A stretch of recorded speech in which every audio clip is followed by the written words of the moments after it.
Out of the Eastern Fringe of the galaxy, the last few millennia have seen the rapid development and expansion of a new race and empire. Led by the mysterious and authoritarian Imperialis, the Tau Empire has grown from a single world to a regional powerhouse in startlingly quick time. Each of its spheres of expansion has brought new worlds and regions under the banner of the Tau Va, but precious little is known by outsiders about how said worlds are formed or operated. Well, without giving away all the secrets lest it prove detrimental to future expansion, allow me to pull the curtain back a little and shed some light on the Tau Septs. This is Tactica Imperialis, and welcome to 40k Stories. A sept is, in essence, any world, sector, subsector, region taken by the Tau that is transformed into a colony and allowed to flourish. This can include worlds that are first settled and colonized by the Tau, but it also applies to worlds taken by force from another race, most often the Imperium of Man or the Orcs based on geography and history. A sept world, essentially the prime world of the wider sept, may start from colonization or occupation, but it is not simply an extension of the Tau Va's will sculpted in a mirror of the Tau homeworld of the same name.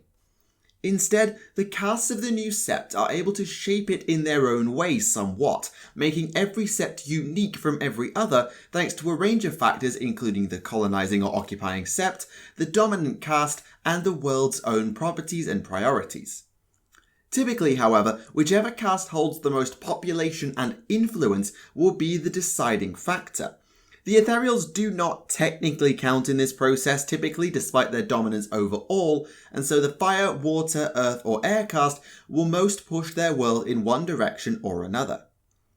For example, if a world contains an exceptionally large fire caste presence and or the chasseau of the new arrivals is particularly renowned, it is more likely that the sept will become a militaristic one, famed for the quality of its soldiers and its military training domes.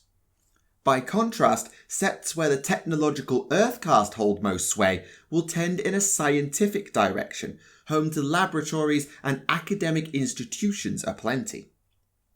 I don't doubt that the Aun can and do take a sept in a different direction to the dominant caste should they, in their infinite wisdom, deem it to be necessary. This would likely be based on location and available resources. A sept on the border of a hostile empire, for example, might tend toward the chasse, whilst one nearer to potential auxiliaries would be given over to the diplomatic and charismatic poor. In truth, the permutations and considerations that go into the development of a sept and sept world are beyond me. I'm a scientist and I'm an academic. I'm not a politician or a grand strategist or colonization planner. But even once the sept's path has been determined or has formed organically, there is little to no pattern in its future development. Each sept grows in its own way under the guidance of its elemental council, with all castes represented in some way, even if one is particularly prominent, responding to the needs of its citizens and the wider situation for the world and region. This means that events that unfold on one sept can drastically shift the outlook of its people in a particular direction, and many septs have become reputed for one thing or another, whether positive or negative. Interestingly, whilst I don't claim to know half the thought processes that go into the decision to establish a sept, the trend is not to set up several septs too close together. This has become more feasible, of course, as the empire has expanded. The original septs were forced to be reasonably packed in because of the technological constraints and the lack of conquered territory, but even that's not a hard and fast rule. Some of the first septs are some of the widest flung in the whole empire. Though what many failed to realise, however, is that a sept and a sept world are not quite the same thing. A sept is, as near as possible, the Tau term for the colonised system or subsector, taking its name from the sept world where the initial colonisation and or occupation took place. Within a sept, you can actually find more than one source of habitation, as there can be auxiliary worlds established depending on nearby races, and the Tau can take over secondary worlds in the system for one reason or another. it can take generations for a sept to go from its sept world to fully being set up and established. But once it's done, a fully colonized region is left behind, complete with mining operations, fortresses, orbital cities, and a lot of connecting relays linking the sept to itself and the rest of the Empire. I would wager that many septs are pretty much self-sufficient due to the relative slowness of transport and communication in the Empire caused by the Tau's lack of warp travel and astropaths. Indeed, perhaps this accounts for their divergent and unique traits as they develop practically independently for periods of time. This may also explain why the septs are not packed in too tightly. They need to be able to look after themselves after the sept world is established, so need their own sphere of influence of occupied space. Sept settlement is usually done in waves or batches of sorts, tied to the major campaigns come crusades known to the Tau as spheres of expansion. There have been 4 full spheres, as well as a 5th that is currently ongoing, and in each one, the Empire pushes the boundaries of its territory in colonization and conquest. During these periods, the septs are created or taken one step at a time, though the non-linear nature of the galaxy means that several can be founded around the same time.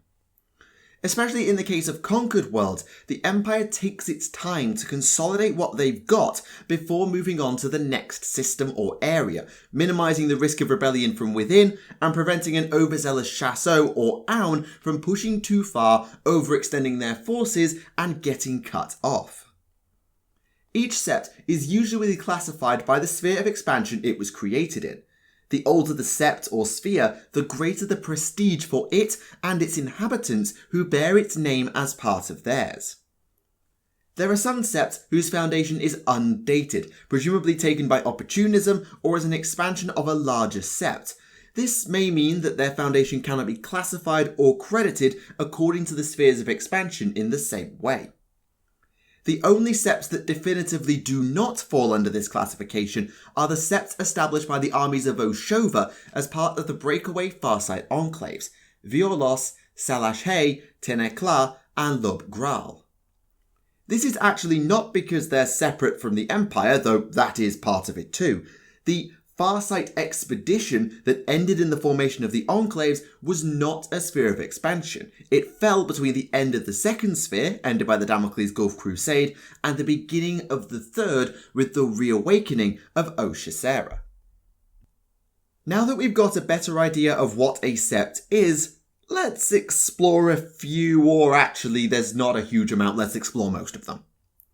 Perhaps obviously the most famous and developed septs are the oldest, dating back to the millennia-long first sphere of expansion. The story of course begins with the home world Ta'au, pronounced differently at least by me to distinguish from the species name, where the Ethereals first emerged on the plains of Phio Town to begin the unification of the Tau into the castes we see today. This arid and mountainous savannah world's capital has never been walked in by a single human, not even the most trusted of Gay Vesa, and attempting to scan it from orbit is rendered impossible by the works of the Earth caste. But as befits the home of a major empire, Ta'au is no backwater. White marble cities and heavily defended fortresses contrasted to the communal farming worked by the Phio in the limited fertile areas, and I don't doubt that their artistry sits neatly alongside the propaganda engines of the poor that broadcast the words of the Aun and the victories of the Shas. Though Ta'au and its colonised moon Luval form the template for any sept, the divergence discussed previously means that even its closest neighbours are vastly different to the world that is most likely the Aun's own. Take, for example, Tau'un, the second sept established and technically the first of the first sphere of expansion. Not far from Ta'au in the grand scheme of things, Tau'un's greatest asset is actually not found on its surface, but in its orbit. The Aircast maintain more docks and stations around Tau'un than any other world, allowing the sept to boast the greatest Corvatra fleet in the entire Empire. This makes me think that the core were the most populous amongst Tau'un's initial colonists, perhaps no surprise given the lack of conflict or diplomacy needed to secure it as far as the records I've seen go. However, those records suggest that the castes are evenly represented, give or take, across Ta'un, so my best guess is that there wasn't enough need or space for dockyards around Ta'au, just as Sol's greatest base is in Terra. Regardless, the influence of the core is still felt by all, as the inhabitants of Ta'un are regarded as pioneers, explorers, and spacefarers in general. After Ta'un, 6 more Septs were established throughout the first sphere. Each caste other than the core can claim to be dominant on at least 1 or 2. The Shas are most present throughout the Septs of Vior'la and Saseya, both of which are regarded as highly militaristic societies. Vior'la is the most powerful Sept, aside from perhaps Ta'au, in terms of military prestige and strength. The name literally means hot-blooded, and so it is for the many warriors who often favour the monk caste style of warfare. The name itself may come from the planet's environment and orbit, which sees it pass between the Sept system's binary stars, causing vicious plasma storms across Vior'la.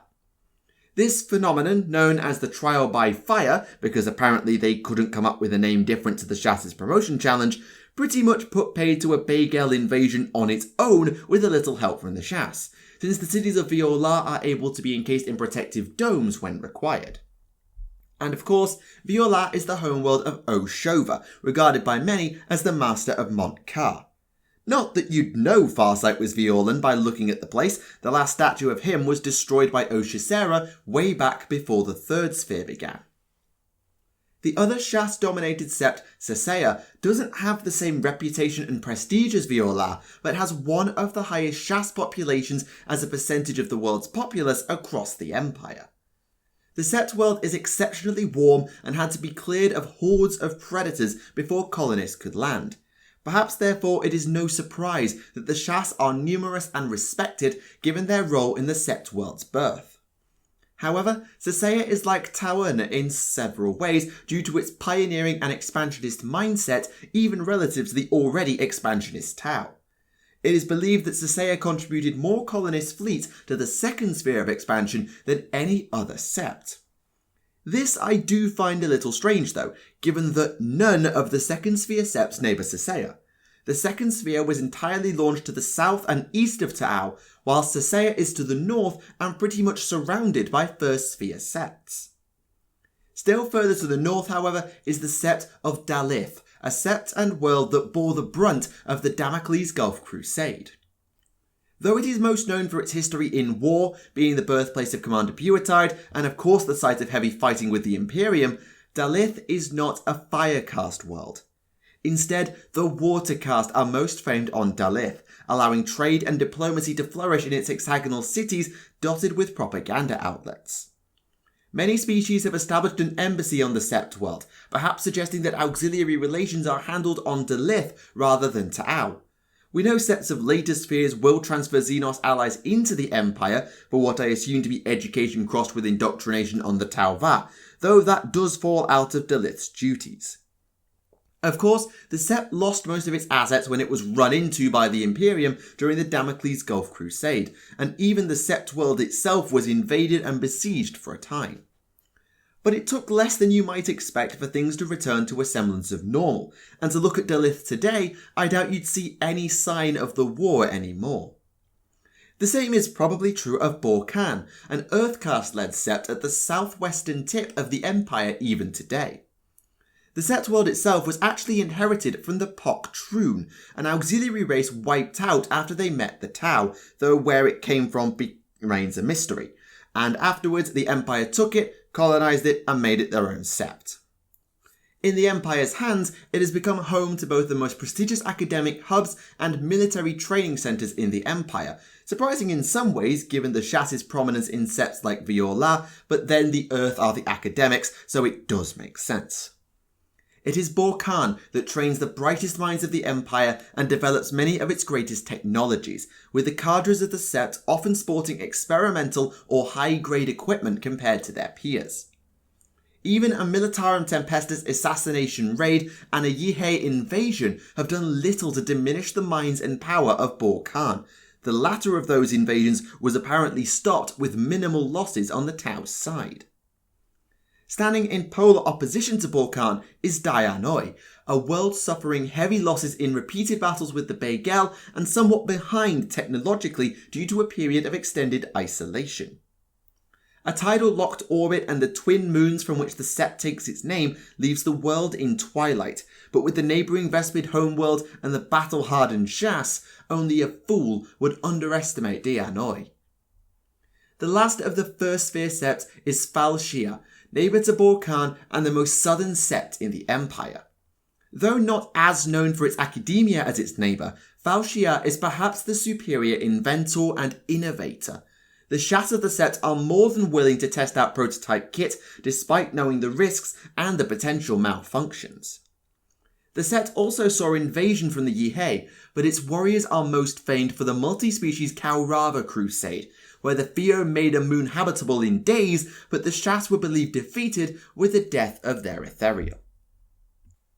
Following the integration of auxiliaries including the Kroot and the Vespid into the Empire, it would be Fal'Shia's Earthcast who kickstarted the Second Sphere expansion with their development of the near-light-speed ZFR Horizon Accelerator engine. This pushed Supreme Ethereal Aun Wei to launch the Second Sphere, which would see 7 new Septs established to bring the total to 15 and also show the rise of the now legendary Chasseur Dal'yth Puretide. The Second Sphere struck to the south and east of the homeworld, settling many useful Septs that have gone on to play key roles in the Empire.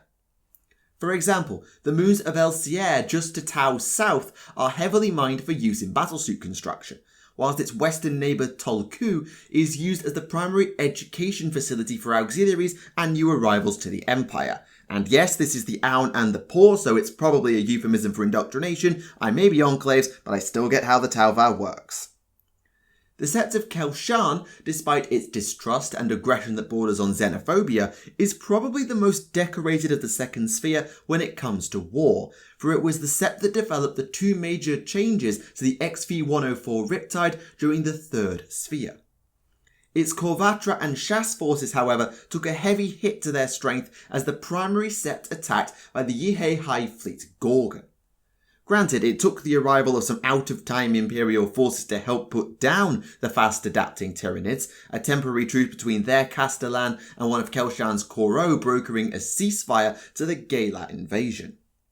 Interestingly, the Second Sphere also saw the first and perhaps only Sept that was left seemingly abandoned by the Empire, Nadras. Whilst the colonists didn't stay, the Tau as a race did, with the Theo, Shas and Aun working secretly to develop the XV-95 Ghost Keel battlesuit on the Sept world.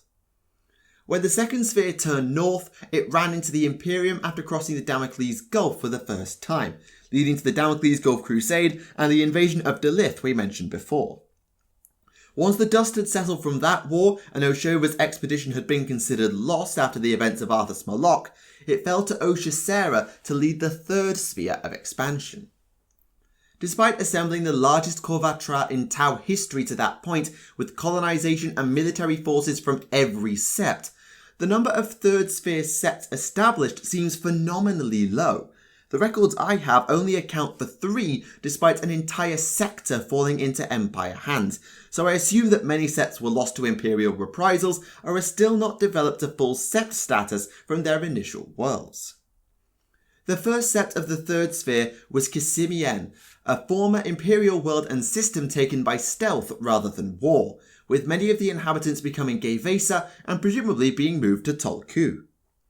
Unfortunately, the secrecy of Kisimien may not have always worked in its favour, as this is a Sept that for some mad reason decided to experiment on gene stealers and essentially create Tau gene stealer hybrids. The Aun say that the resulting riots were dealt with and all is well, but I really do not know if I buy that. What were you thinking?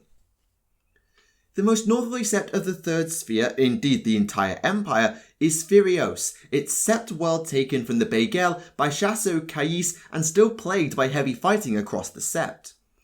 If the Tau Empire has an analogue to a fortress world, then Phirios is probably it. Sure, the defences of the First Sphere may be prodigious, but the worlds do not seem as given over to fortification as Phirios is, inhabited by stoic and tenacious Shas. And of course, the shining gem of the third sphere was to be the Imperial refinery world of Agralan, seized by Oshasera during the debut of the XV-104 Riptide before being renamed as Mugalath Bay.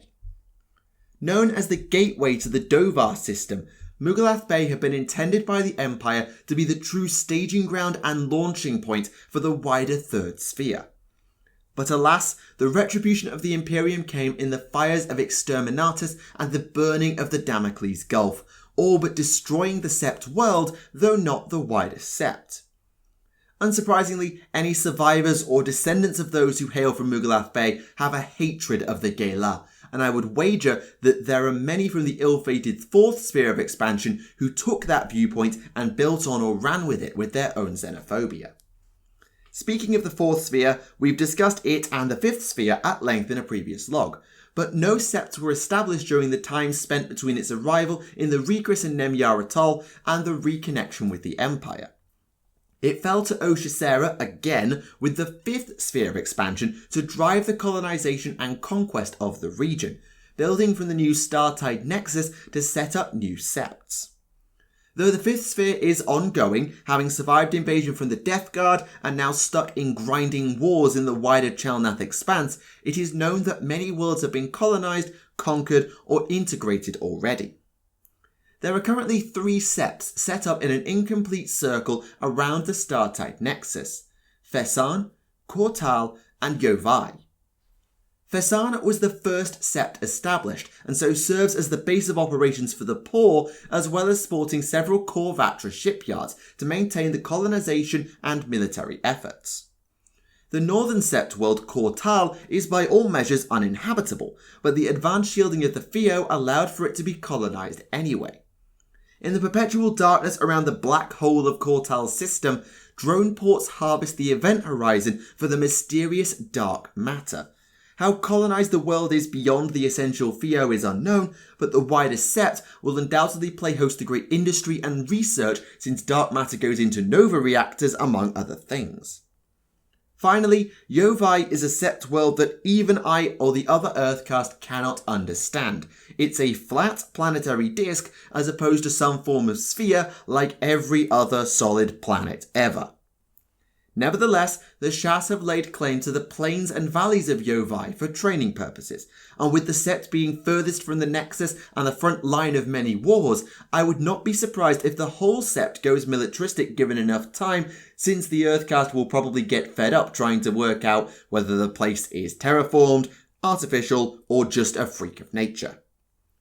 Whether more Septs will grow from the already taken worlds and systems, or the Fifth Sphere will found new ones as it expands, I suspect that, well, only time will tell. We've got a lot of wars going on in that region between the Imperium, I think there's Genestealer cultists over there, there's a lot going on in the Chalnath expanse, and whether Oshasera can succeed and establish more Septs, we shall have to see. And there you have it, a full and almost comprehensive guide to the Tau Septs and Sept worlds. Whilst we've not covered every Sept, especially the Second Sphere or the ones of the Farset Enclaves, I hope that the veil of secrecy around the Septs has been lifted at least enough to give a little bit of insight. Of course, I doubt many of them are open for visits unless you've come to join the Tau Va, and even then most will be off limits. But should the ideals of the greater good convince or intrigue you, now at least you have a better idea about what you're walking into. For now, however, we must move on. Next time, a log that for the first time serves as a full, proper follow-up to the Legion series I made oh so long ago. Whilst I will do my utmost not to retread too much history, I wish to explore an Astartes Legion again in the modern era, one who were downed by accident, genetics, circumstance, and more, and for them, all is dust. Thank you for watching Tactica Imperialis, and I'll see you all again. Goodbye.